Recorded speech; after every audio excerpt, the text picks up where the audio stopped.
Welcome to another edition of ATL Prime Sports. I'm JJ Jurjevich. Joining me tonight is the one, the only TC Todd Corder, and of course our fabulous producer Wayne Ridenauer in Memphis, Tennessee. You can find us all on Twitter, Facebook, Instagram, and YouTube at ATL Prime Sports, and of course search Apple and Spotify as well. Personal Twitter, mine's at JJ Get You One, at RWY Junior for Wayne, and at Corder Todd for TC Todd Corder. Todd, how you doing tonight, man? Good to have you back. Hey, thanks. I've been out of town the last 8 weeks in a row, so I'm glad to be back. Wayne, how you doing tonight, man? I'm doing pretty good. I just got back from a 7-day Western Caribbean cruise and had plenty to eat, but I only gained 3 pounds, so that's pretty remarkable. Uh, I'm doing just great. We're preparing for baby number two arrival right around Christmas time. So exciting times over here in this house. And what's on tap for today's show? Dave Cohen joins us for our weekly GSU report. Vince Alexander, men's head basketball coach at Clayton State, joins us to talk Lakers basketball. And we got a question to debate. Has the SEC East past the SEC West for the best division in college football, plus our pick six? And without further ado, let's go ahead and welcome our first guest, voice of the Georgia State Panthers, the current 4-6 football Panthers, is what we'll tee this topic off with. Dave, thanks for coming on, and how are you, man? Doing pretty good. Just keeping busy like Todd there. And you got that crossover now with college basketball starting earlier and earlier every year. And we've still got 2 more football games to go, at least 2 more, depending on how we play. So, yeah, it's running around with 2 different teams and, doing my job in the alumni office. It's never a dull moment. Never a dull moment. You mentioned it, Dave. Got to get 2 wins the last 2 games to receive the bowl eligibility. We've talked about it. I think it's 5 total bowl tie-ins for the Sun Belt Conference. Let's say Georgia State does the what we hope is not the unthinkable, but wins the last 2 games. There's a handful of teams with 5 wins, Dave. I think App State, off the top of my head, has 5. There's 2 or 3 other teams that are sitting there with 4 or 5 wins. ULM got, unfortunately, their 4th win of the season. They're on the outside looking in bowl eligibility. If the Panthers do win out, and there's a handful of teams that's, South Alabama, Troy's getting in, Coastal Carolina's getting in, and forget Marshall's getting in guaranteed. So is there still a shot if they win out to get in the bowl game, or is it going to be tiebreakers? How's that going to work out? Well, I'm not sure if 6 will be enough. The Sun Belt did enter into an agreement with the Independence Bowl in Shreveport kind of as a backup in case they're not able to, through their regular channels, get 2 teams in. So that's good news for the Sun Belt Conference, for a team that is like Georgia State, that is, in the final 2 games trying to just get bowl eligible.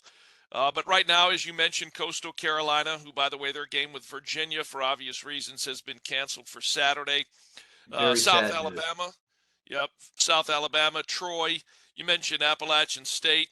They've got 5 wins, and they're kind of in the middle of the pack, which is a little not normal in the Sun Belt East since they've come into the Sun Belt Conference. So I think 2 or 3 more schools with a win on Saturday can reach the required 6 to become bowl eligible. So, for Georgia State, look, the work, you just got to do the math. There's 2 games left. Unfortunately, they're both on the road, although we lost at home to Louisiana Monroe in our last outing. So maybe playing at Center Park Stadium is not the ultimate key, but we got to go to James Madison, and then we've got to go to Marshall. The final 2 games of the regular season. So Georgia State has their work cut out for them, battling a few injuries. Some guys are stepping up, but, it all starts Saturday afternoon in Harrisonburg, Virginia, against a pretty good James Madison team. They started out really good, winning their first 5 ball games. All of a sudden, they were in the top 25 poll 1 week, 2 weeks. They came in at number 25. And they're still making that transition from FCS to FBS. So, this is not going to be an easy football game. It's, they're a good football team. It's a team that was in the Final Four in the semifinals of the FCS playoffs a year ago. So I knew coming in, if you're one of the 4 best teams at the end of the year in the FCS and you're transitioning to the Sun Belt, which out of the, let's just say the 10 FBS leagues is in that group of 5, if you're like James Madison, you're going to make that transition. I'm not saying you're going to win the league, but you're not going to come in and all of a sudden start struggling and be the doormat of the league. And that certainly has not been the case. Dave, tough loss to ULM. It's really kind of been the same old story with Georgia State. They lost on a Quade Drake block punt for a touchdown and also a 34-yard interception for a touchdown. That was the difference in the ballgame.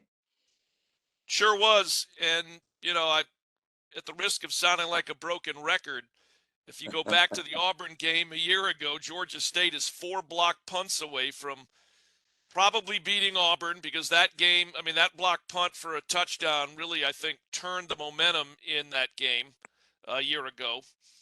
2 block punts, both returned for touchdowns in the opener this year against South Carolina over in Columbia. At the time of the first block punt, Georgia State was leading the Gamecocks 14-12. Again, I'm not saying definitely that Georgia State would have left with a win over South Carolina, but certainly if you don't give up 2 block punts and you're leading, you've got a pretty good fighting chance. And then we were leading and cruising along on Saturday, playing well against Louisiana Monroe. And then a block punt return for a touchdown. And, that changed the trajectory of the momentum in the game. And then the pick 6 was just the icing on the cake for Louisiana Monroe. And, credit where credit's due. They fought from behind. Now the last 2 weeks, they came back and beat Texas State 2 weeks ago after trailing early. So, it is what it is. It's come down to the final 2 games, and you got to get the first one. Otherwise, the second one, I don't want to say it doesn't matter, but from a bowl standpoint, it doesn't matter if we don't win at James Madison. It only matters for the seniors at that point. Right. We had Senior Day Saturday against Louisiana Monroe at Center Park Stadium. So, yep. They all played their final home game as the, final tour away from Atlanta. And the seniors will play their final game of their career, the last game. If they don't make a bowl, that'll be it. So it'll matter to them. That's about it. The ones that don't play beyond Georgia State, their final game could very well be in Huntington, West Virginia. How about that? Yep. The Thundering Herd. Yep. Good addition to the Sun Belt. I've been to Huntington once when I was working with the Furman University radio crew back when they were all in the same league together. But Georgia State has played, because 3 of them are in the Sun Belt East, and we ended up playing at Southern Miss a few weeks ago. We've played all 4 of the Sun Belt newcomers. Beat Old Dominion, beat Southern Miss, and now we've got JMU and Marshall. By the way, which one of you guys knows what number President James Madison was? I'm gonna guess 13. I'm gonna get 14. Nope. 11. Nope. You guys are way late in presidential history there. What is it, 3 or something? 4 or 5? He was number 4. Yeah, I knew it. I should have gone with the first thought, man. I should have gone with the first thought. Oh, you're too diddly. Follow Thomas Jefferson. Yeah, follow Thomas Jefferson. You're listening to Dave Cohen right here on ATL Prime Sports. You can find Dave on Twitter at GA State Voice. Always good content there, listeners. Let's flip over to the basketball court. Georgia State shoulda, coulda, woulda against Georgia Tech. Bounced back Tuesday night with the win versus Mercer. Tell our listeners who are still tuned into the football field what these Panthers look like on the hard court. Well, they look a lot different than they looked a year ago. We brought in head coach Jonas Hayes, who's in his first year, brought in 3 transfers. First and foremost, he brought one of them with him from Xavier, and that is Dewan Odom. And he brought in Brendan Tucker, who came from the College of Charleston, and he brought in Jermaine Mann, who transferred in from Nashville from Vanderbilt. But he's kind of following the blueprint of previous Georgia State coaches. First of all, going back to the early 80s when Bob Reinhardt was the head basketball coach at Georgia State, he went the transfer route kind of before it was a thing like it is now, and there was no immediate transfer, immediate play. If you transferred, you had to sit out for a season. But he tried it. We had a whole roster of, SEC and ACC players. And then fast forward, Lefty Drizel did it, bringing back, some pretty good players like Shenard Long from Georgetown and Darryl Cooper from LSU and Cedric Patton from Alabama. The common theme here, though, is, including with what Coach Hayes has done, is the kids that he's bringing back from Power 5 schools are mostly all from the Atlanta area. So, for example, Dewan Odom is from Alpharetta, played at the St. Francis School before heading out to Xavier. Brendan Tucker played at Decula before heading off to the College of Charleston. Jermaine Mann is from Hampton, Georgia. He played at Gardner-Webb and then played again at Vanderbilt. So these are kids that are from the Atlanta area. For whatever reason, they've made the decision to transfer back to the city of Atlanta to play closer to home. And so far, Dewan Odom, Brendan Tucker, and Jermaine Mann are impact players for us. Georgia State right now is 2-1. Another woulda, coulda, shoulda. Let me tell you, last Saturday was a long Saturday. Woulda, coulda, shoulda beat Louisiana Monroe in football. And about, 3.5, 4 hours later, woulda, coulda, shoulda beat Georgia Tech in basketball, lost 59-57. Fortunately, bounced back against in-state rival Mercer on Tuesday night and won that game in overtime by an 83-80 score. So Georgia State basketball looks a lot different. There are a few new faces like Jaheim Hudson, who has had a double-double in the first 2 games and had 13 and 9 last night. But for the most part, it's a blend of some new players and a few returning players that have seen their roles kind of change a little bit with a new coaching staff. Yeah. Dave, Well, I'm sorry. Go ahead. Memphis basketball is undergoing quite some changes too. I mean, we got the same coach, but very few of the players remain. A lot of them either went to the NBA or transferred. But we did get one surprise from the Sun Belt Conference in McFadden from Georgia Southern. And Elijah McFadden. He's really playing. He's really playing well, and I appreciate him being here. Yeah, it's interesting to see a player like him, and he was a pretty good player at Georgia Southern, but step up and play at the American Athletic Association level. And we got a little company tonight. Hey, Kitty. We only got 2 minutes with you left, Dave. Last question. The Miles Kelly game-winning layup for Georgia Tech. I had the Clayton State game at Georgia Tech. Clayton State was actually winning in the second half by 2 points, and then the doors fell off. They lost by 30. But it seemed like to me when you only shoot 61% from the line, that's where the difference in that game was. And then, the miraculous win against Mercer in overtime, you got to be really happy with the play of Hudson and Odom, too. Yeah, Odom, again, Dewan had, interestingly enough, he only had 5 points at halftime. So he had a big second half, was great from the free throw line, finished with a team-high 21. Brendan Tucker had 7 at halftime, finished with 14. Hudson had 13 points, 9 rebounds. One more rebound, and he's got back-to-back double-doubles to start the regular season. Jermaine Mann had a decent game with 8, but was bothered by foul trouble. So they've got a big weekend. They've got 3 games. I'm going to miss 2 of them because I'll be with football at James Madison on Friday and Saturday, but I'm back to do Georgia State, UNC, Asheville Sunday afternoon.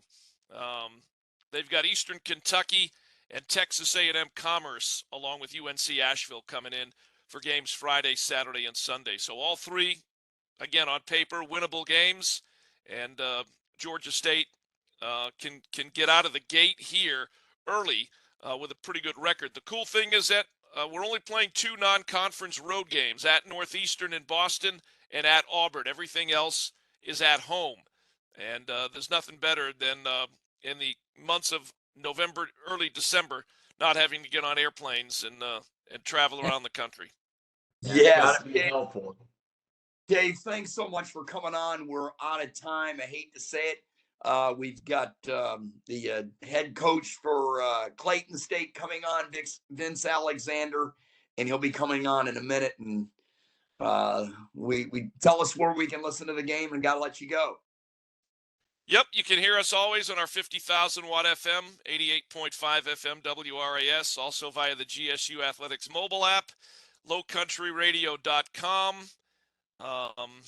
WGTJ 97.5 FM out of Gainesville, Georgia, and TuneIn Radio app. Just search WRAS. So plenty of ways to follow the Panthers. Hopefully James Madison, the James Madison road trip will go smoothly. And hopefully basketball has a good weekend with those 3 schools that I mentioned coming in.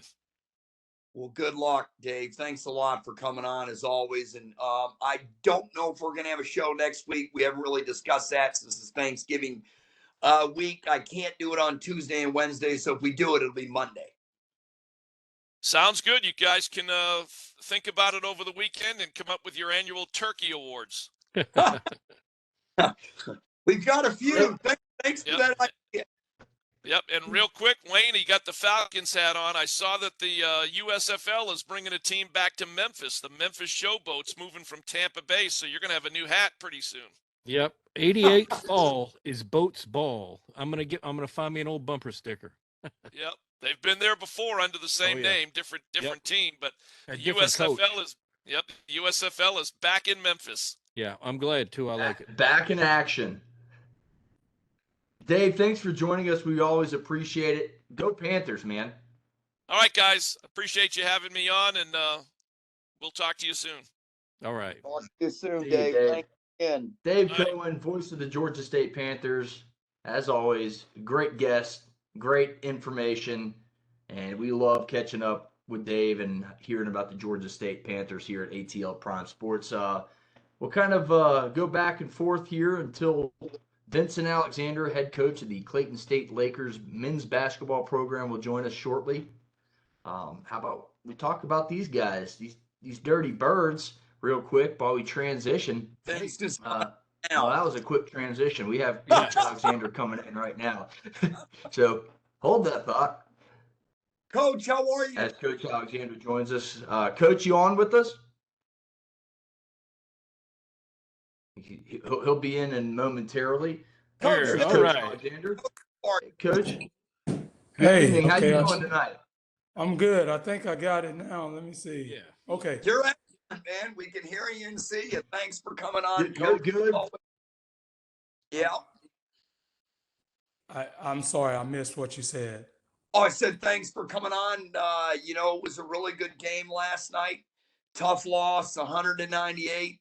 Kids played real hard. They played defensively much better in the second half than they did the first. Probably Yeah. played defensively like that in the first half. Florida Southern might have still scored 80 points, but it would have been enough in this particular pace of a ball game for you guys to win it. And I'm sure that was probably preached in the locker room afterwards. Yeah, no doubt. I do think, the first half we came out sort of sluggish, which surprised me.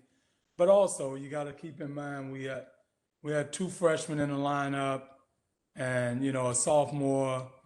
And then obviously, we're playing without some players that could really help us right now. So, I thought the guys, fought back, did a great job of fighting back, not giving up, fighting through. We shot the ball well, which I expected. We have a pretty good shooting team, especially at home. But we got to defend better. And honestly, in all honesty, we have to defend a lot better than what we did. And I think we will. We just need some time. Speaking of shooting the ball, Coach, I mean, you shot 54% from the field, 37 of 66 for the game, 60%, 61% from three, and then it was 83% from the free throw line. You look at that week after week and you go, oh, we got it. But this club shot 56% from the field, 50 from the three-point line, and 75% from the line. They had 60 points at the half, Coach. But what amazed me is they never even attempted a free throw in the first half and still had 60. The statistics in this game are mind-boggling. Oh, yeah, no doubt, Todd. I mean, they are a very good scoring team. I'm used to them. You know, when I was in the Sunshine State Conference at St. Leo University, we had our battles, and they are a very, very offensive-minded team. And, you know, we did our best to remind our team that when they come in, it's going to be a high focus on offense for them, and it's going to have to be a high focus on defense for us. But like you said, unfortunately, the first half gave up 60 points. Second half only gave up 40. So I think if we had, you know, just put together a really good first half defensively, we would have given ourselves a chance, you know, to win that ball game. So, Coach, You're listening. Xavier Joyner, I mean, my goodness, it was his season debut. You were down 69-48 in the second half. What a comeback. He played under 18 minutes, 17 and 46 exactly, had 18 points, was perfect from the field, he was 8 for 8 from the field, 2 for 2 from three, had a rebound, had 4 assists. I mean, what a ball game. He was plus 14 on the court. I was so impressed with Xavier coming back after the injury. What a debut. Did a phenomenal job. So proud of him. He was so ready to play. He's been out, hasn't been able to play, you know, obviously with the injury. He was excited to get back. It was much needed. You know, we really could have used him down in Tennessee. He's a very good shooter, and the kid can play. You know, his dad's a coach over at James Madison, and so he comes from a coach. He's a coach's son, very coachable. You know, and yet he's young. He's just a sophomore. So I think we have some really good pieces to build on. Just waiting to get a couple of kids back, and once we get that, I think we got a chance to prove ourselves in this league. So, Coach Alexander, it's nice to meet you. I'm JJ. Welcome to the show. You're listening to Vince Alexander, head men's basketball coach at Clayton State University. Thanks again for joining us. I want to ask about the last second shot. If that goes in against Florida Southern, excuse me, if that three-pointer falls, it's a W. What goes through a coach's mind in that situation? Down two, last possession. When do you try and just get the two, extend the game, or and versus when do you go for the three and go for the win? Is it just a feeling? Do you ask your team how are they feeling? We mentioned that a 61% from the three-point line the other night. That probably is why you went with the three, right? No, well, not necessarily. The play, we run a special play when we're in that situation. We practice that play over and over and over again. The play is designed actually to get a two first. The play is designed, it was designed to get Ricardo Sams a lob at the rim. That's the first part of the play. If that doesn't work, then we continue on and we run the play. And it's not necessarily a three that we need. You know, we didn't need a three. Like you said, a two would have tied it up. Our guys know whether we want to go for that two or that three. They knew we just wanted to tie the game up. The play wasn't executed to full, execution. Kobe was supposed to come off of that screen and drag that guy to the corner. He didn't do that. He was so eager to get the ball, he stopped in the middle of the play and went to the ball, and that halted the whole play. It just messed. messed up the whole play. If he had run through the corner like he's supposed to, Wes Williams would have been wide open up top for a wide open shot. But, Kobe felt like he was, feeling it. And so he sort of went outside of what we do, which, we preach not to do. It's we over me. And I think in that case, he chose me. And unfortunately, we all had to pay for it. So he did a great job, not to take away from what he did in that game. Right. Kobe did a great job, played very well for us, especially on the offensive end. But the play wasn't executed the way it's supposed to be executed, just like in most cases. I'm sitting here watching basketball, and I'm watching and saying, I know the coach drew up something different, and the players just didn't run it. And that's exactly what happened. I felt that, Coach. I really did. I thought you were going to go inside to Sam's, and if it wasn't available, there was, 3 seconds left, and you were going to have to kick it out. Kobe, like you said, played well, at 19 points, was plus 12 on the floor, 6 of 8, shooting 5 for 7 from the 3, perfect from the line. And, it's one of those situations where it's a learning situation for the team. And I thought for sure that Sam's was going to get the basketball or even maybe Chambers at that point.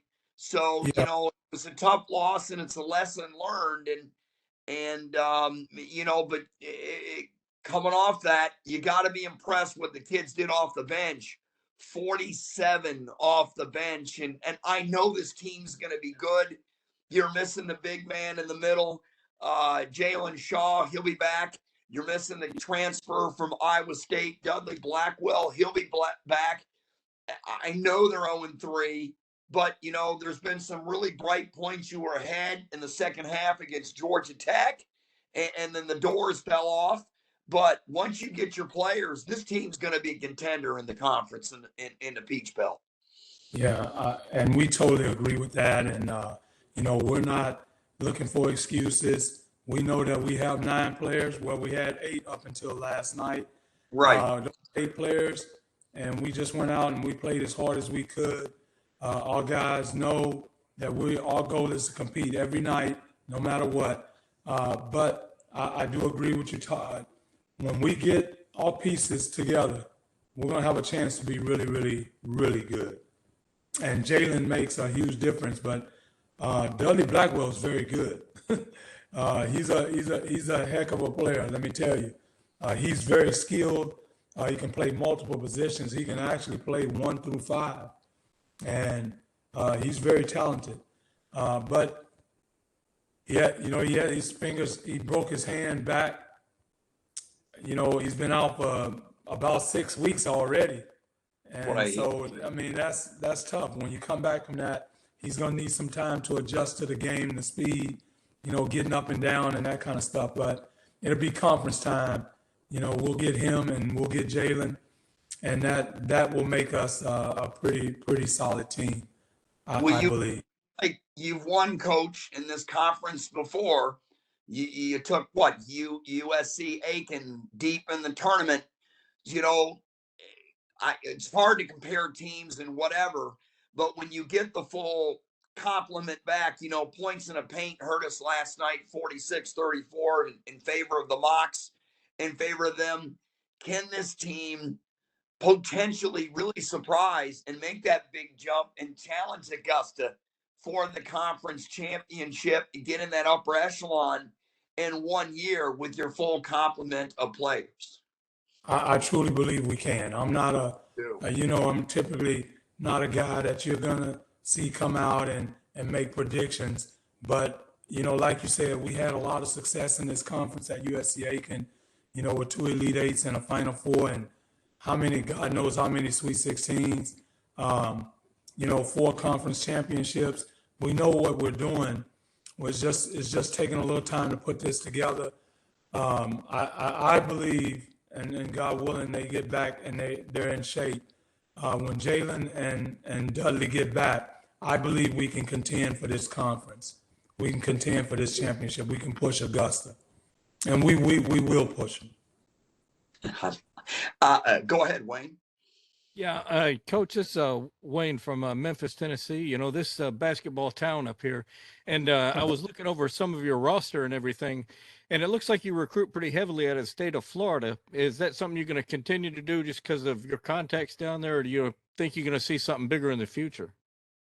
Well, Florida is because, yes, I have a lot of contacts in Florida, but we're trying to really hit this Atlanta area.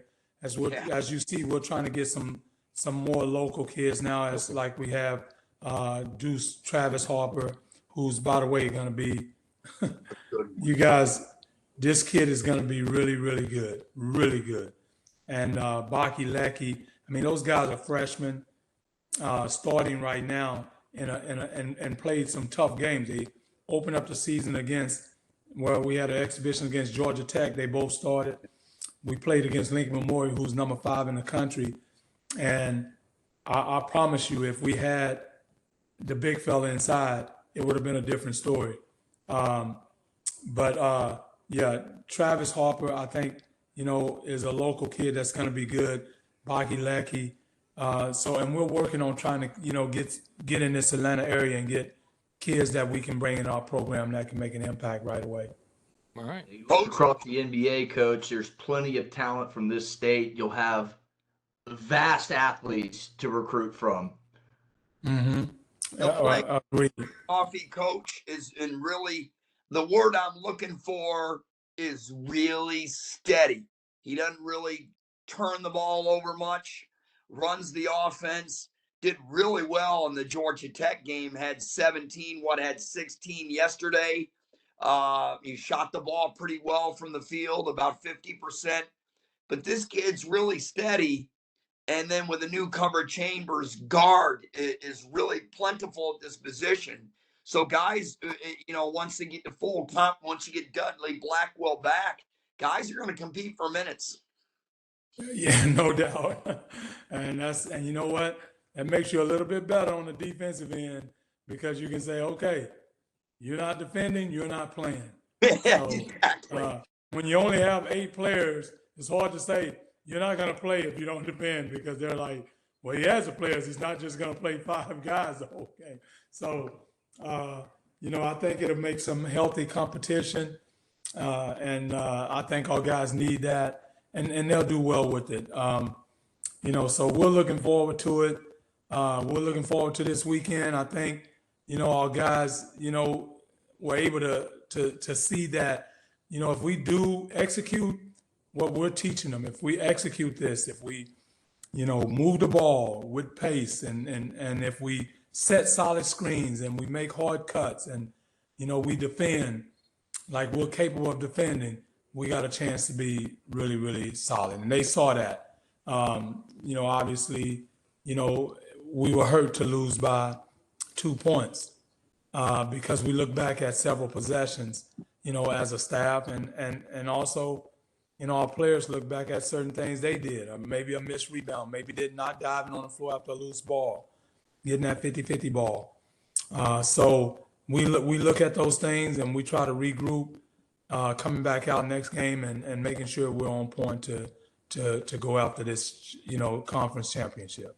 Speaking of the next one, the CSU Classics coming on Saturday and Sunday. You'll have Newberry in on Saturday, Emmanuel on Sunday. The games are at the Lock. They're you know, they're in the afternoon, 3 o'clock in the afternoon. Tickets are available. We need a loud and proud crowd down there. I'll have the call on the Peach Belt Conference Sports Network. And then you've got a game against Carson Newman. These are all winnable games.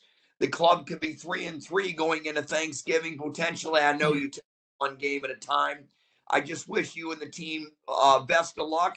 And I can't wait to be on the call. And I'll have the women's game on Tuesday there. So for the next 5 games starting on Saturday, it'll be all Clayton State basketball. And I'm looking forward to it. Well, we're looking forward to you, Todd. You do a great job. We really appreciate your support. This is incredible. You know, it helps to get us out there. I think we have a great brand of basketball. And I think we have some great kids. You know, it's not just basketball players. We have some really, really great kids. And we're going to get this thing going.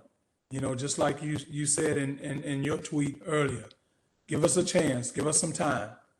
Yep. And that's all we need is a little bit of time to believe in us. Let us get, some guys healthy and let us see what we look like when we're all together. This is going to be a hell of a team. I believe that, and I can't wait. And Coach, we'll see you on Saturday. And thanks for coming on, and we'll have you back on during the season. Go Lakers. Well, thank you guys. Go Lakers. Go Lakers. All Thanks, right. Coach. All right. Take care. Vince Coach Alexander, Vince. coach of the Clayton State Lakers, JJ and Wayne. And I'm telling you what, you guys got to listen to the games on the Peach Belt Conference Sports Network. Not because I'm doing it. Well, a little bit because I'm doing it. No, I'm just kidding. No, we enjoy. We've been Wayne and I have been talking. We've been keeping up with the Lake Show, as you like to call it, and it's really fun. It's really fun. It's a fun conference, listeners. If you haven't gotten into the conference, it's a deep conference. Todd's mentioned it, and there's lots of players in the Atlanta area to pick from. And Coach Alexander is going to do a heck of a job in the future. Let's move on, folks. Hey, JJ, before we move on, Todd. in this conference, went to the national championship game last year and the D2 national title. They almost won the thing. They've done it before, and they're ranked second in the country. So this is a really high bar to set. But with this group, they got a shot. And when they get Shaw back and Blackwell, the transfer from Iowa State, I'm telling you right now, they're going to be really good. And hopefully we get a big crowd. We start getting big crowds down there. For the first game, it was a decent-sized crowd, but we need sellouts. So we need to get the word out, and hopefully we'll start seeing some big crowds. Yeah, well, I'll be able to get down there and catch the Lakers. Yeah, I'll be able to listen to that Newberry College game, but I'm gonna have to miss the Emmanuel because Memphis is playing VCU that same time on Saturday. Get the replay on the Peach Belt Conference Sports Network, PBC Sports. Go on there, just Google it, and just Google it, baby. Huh? Just Google it, baby. All right, Jay. I'm gonna get a shirt. Well, folks,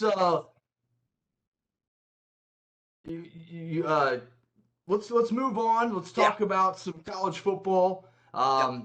There, a topic has come about off camera between Todd and I.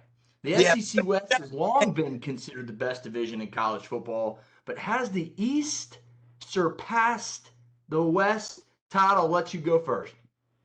You really didn't need to, but no, I think the West just has simply more depth. I said it from the beginning of the season. Nobody in the country is going undefeated in the West, and it's been proven. And we're going to find out if LSU can finish this race, because I'm not sure they can. They almost didn't finish it last week. So we're going to get losses somewhere.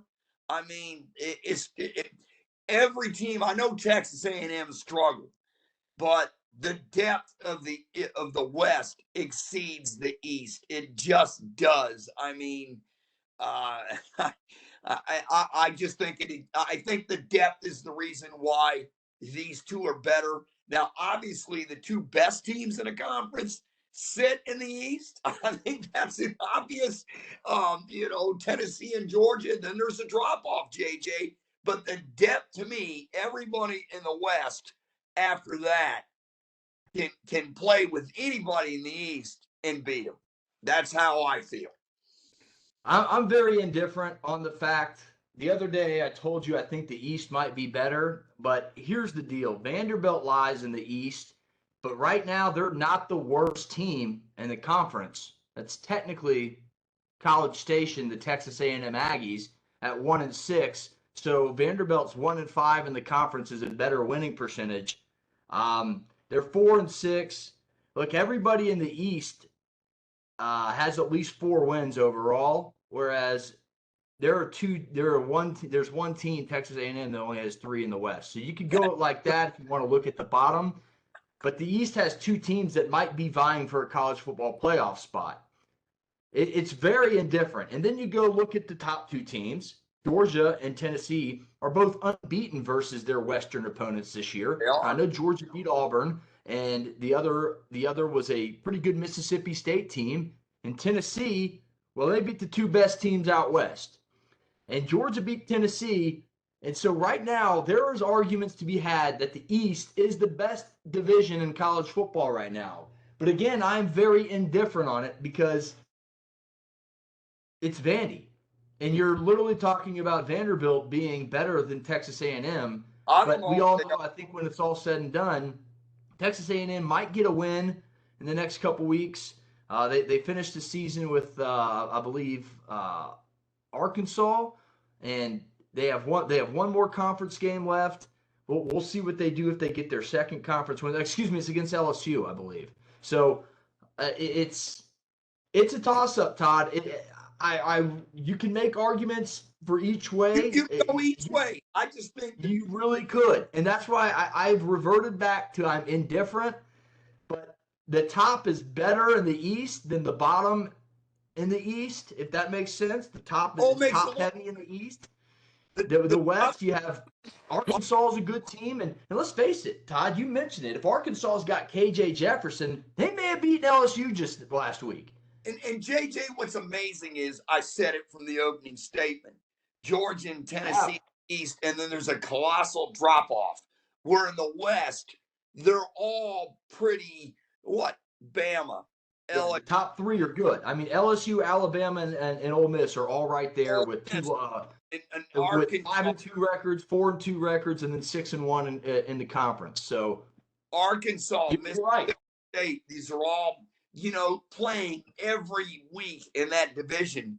I don't even know, honestly, if you stuck Georgia and Tennessee in there, if they would get through it week after week. I'm not sure. Nobody knows the answer to that question.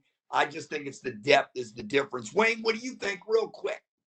Well, I think if you were to look at if you were to look at the bottom three teams from East and the West, then you might be able to say that the West is better. But if you look at the top two in each one of them, then the East is better. And there's still some things left to be seen because LSU did look kind of struggly against Arkansas, and so I don't know how they're going to do against Texas A&M. I'm not sure. Struggly's a word in the English dictionary, but I like it though. Yeah. It should be. It should be a new word. So continue on with the struggling. Yeah. But no, Wayne, you're right. We've all nailed it on the head. It just goes to show you how deep this whole conference is. And I'll be honest with you, folks. I like what Clark Lee's doing in Nashville with the Vanderbilt Commodores.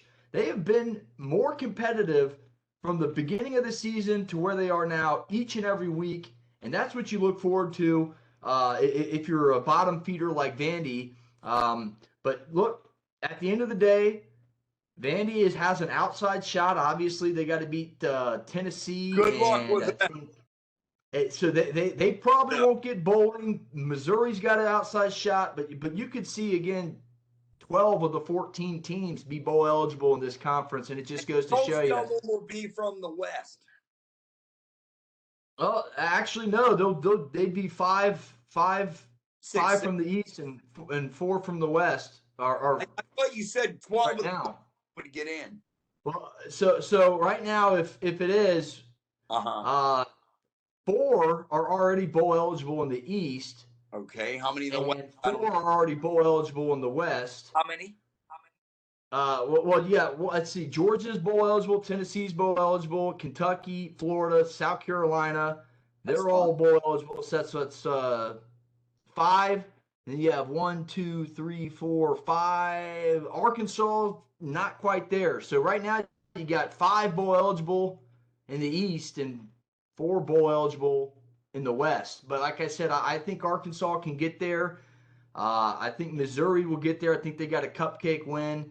And then who knows? If Missouri can win their last 2, they get in.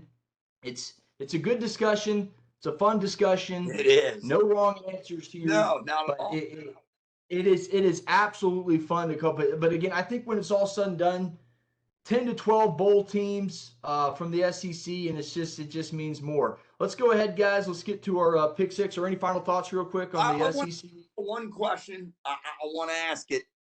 I want an answer from each one of you. You're both Falcon fans. I want Wayne to go first, then you, JJ.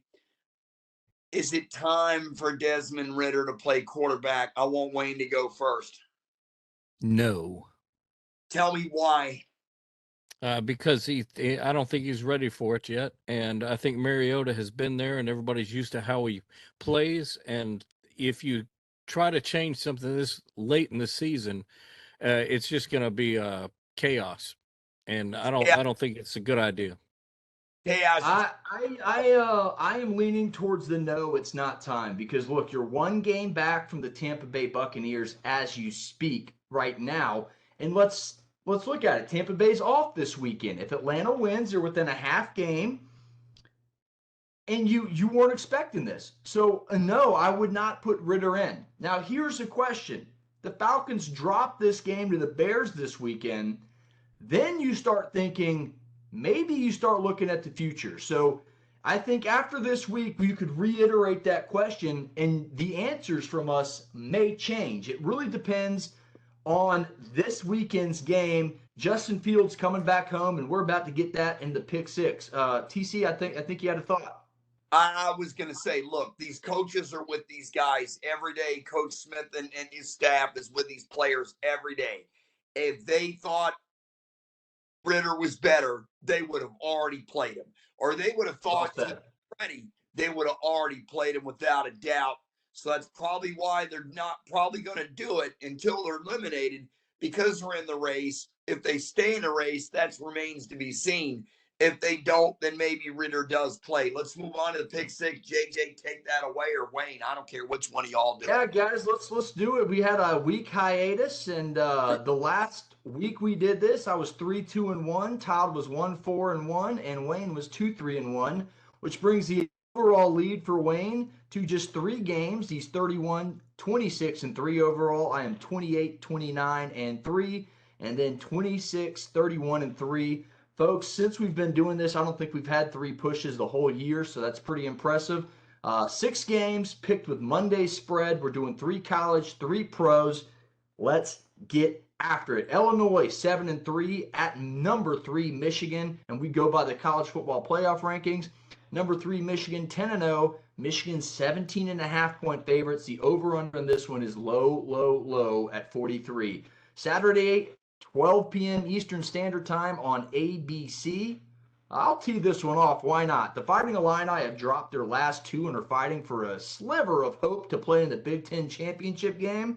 Michigan has blown out its competition, and that UConn win is one of their best of the season, by the way. Top 5 defenses in this one. Michigan allowing only 11.2 per game. Good for number 1 in the country. And Illinois, on the flip side, they're number 3 in the country. Let me look at my notes. Yeah, 12.5 points per game.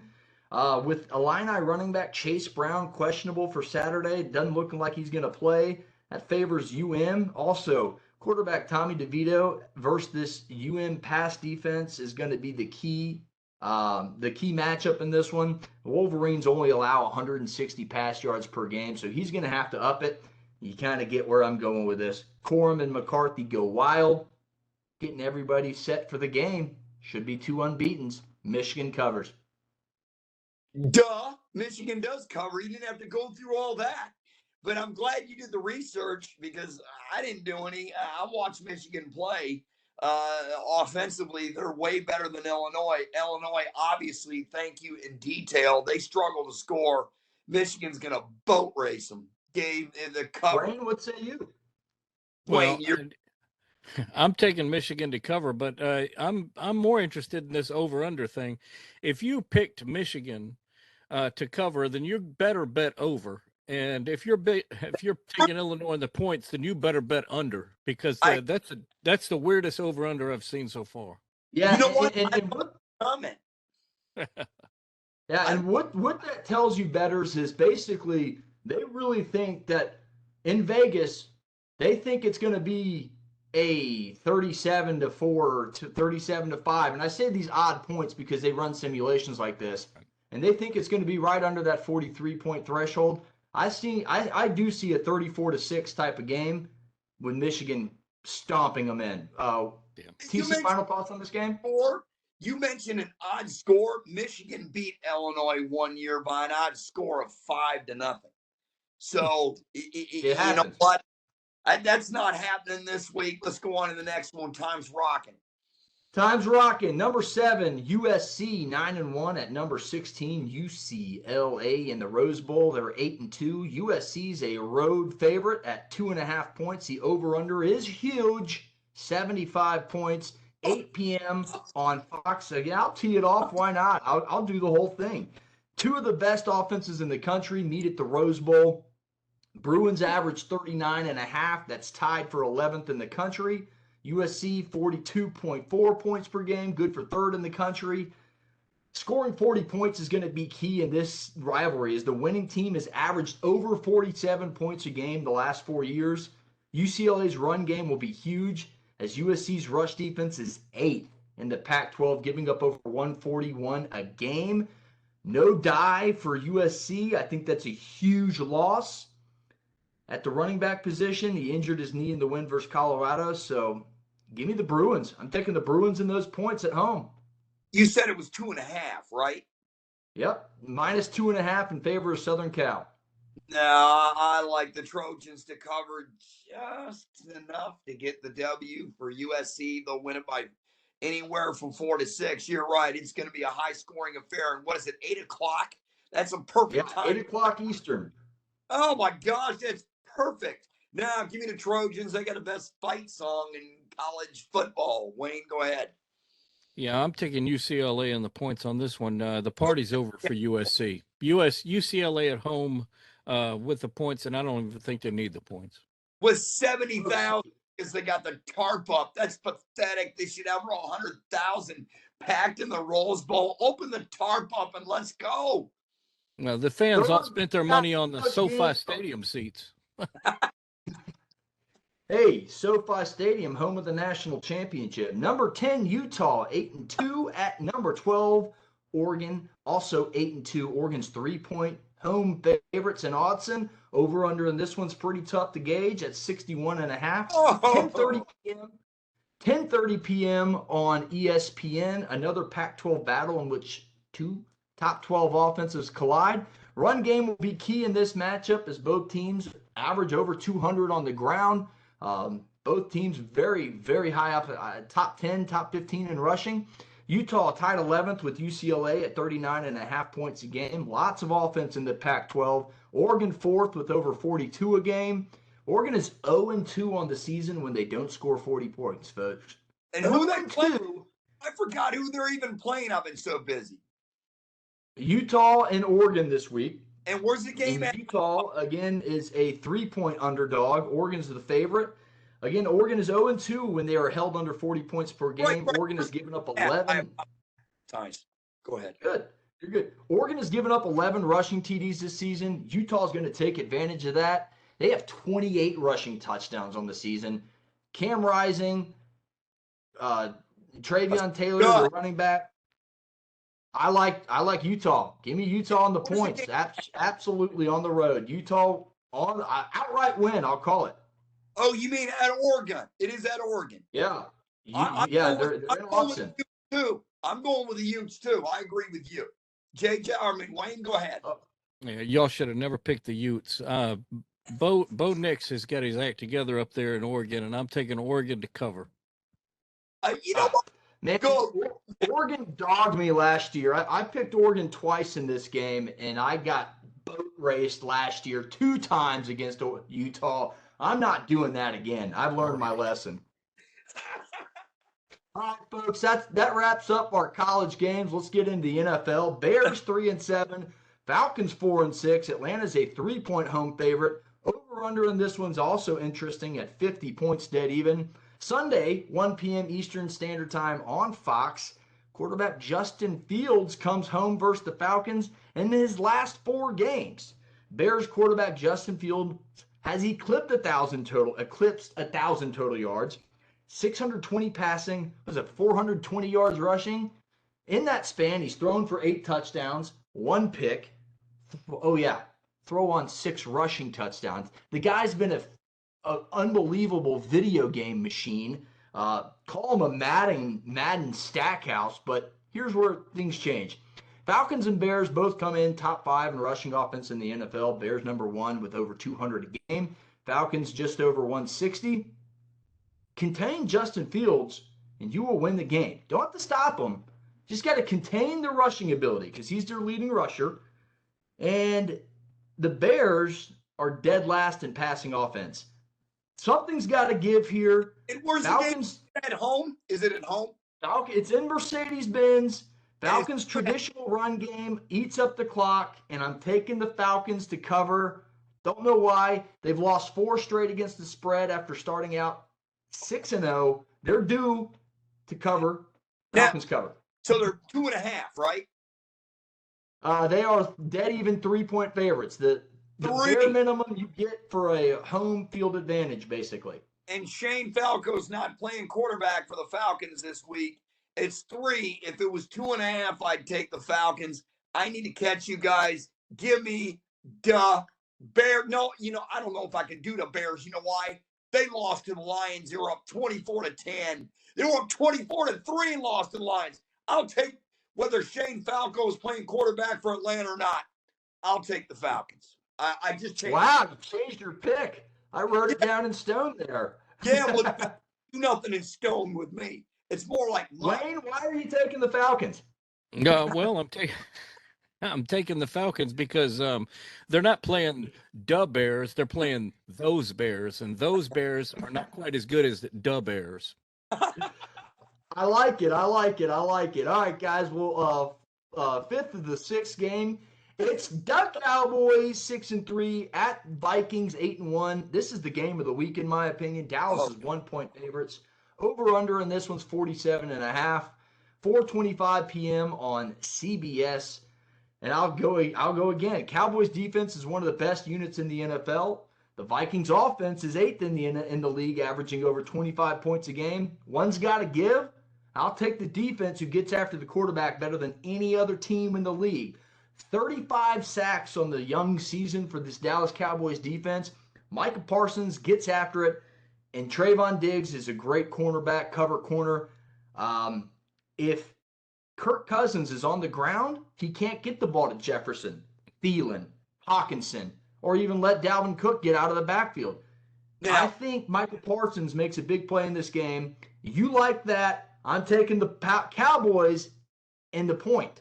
You like the that? Cowboys. No. Excuse me, they're 1-point favorites. Cowboys cover. So who's the favorite? Dallas? Dallas is the road favorite at 1 point. Remember, we go by Monday spreads. It is now, this game has been bet down to almost a pick 'em at some sites. I'll take, do you like that? Kirk Cousins out of Michigan State.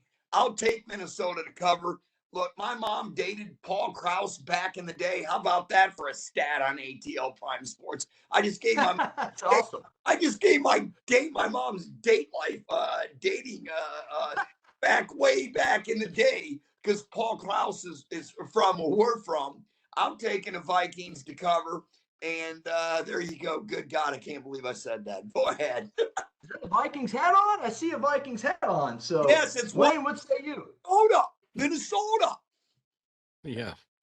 Well, I keep waiting for the curse of the Vikings to strike and for them to fall, and it just hasn't been happening. Yeah, I would like to see Cowboys get after Kirk Cousins, but I've just got a feeling that the Vikings have, over the past who knows how many years, used up all their bad luck, and all they got's good luck left. So I'm taking Vikings. Yeah, I think Vikings in the point. This game to pick on the board. It's at home. What's next? Yeah, it's a fun one. Last and final game of the weekend. Chiefs 7-2 at Chargers. Go Chargers, go!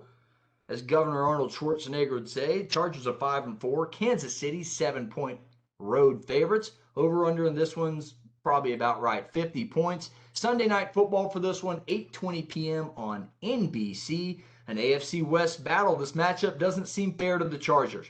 29th ranked defense in terms of points per game versus the number one offense in terms of points per game. Not even close. Look, and to add to it, no defensive end Joey Bosa, no cornerback J.C. Jackson or Christian Covington on the defensive tackle. Their defense is hurting bad. And to throw a cherry on top, wide receivers Keenan Allen and Michael Williams are practicing but are still day-to-day and questionable for Sunday's games. I like the Chiefs, but those are the types of games in the NFL that come back to bite you betting-wise. But I'm taking the Chiefs. I put it on paper.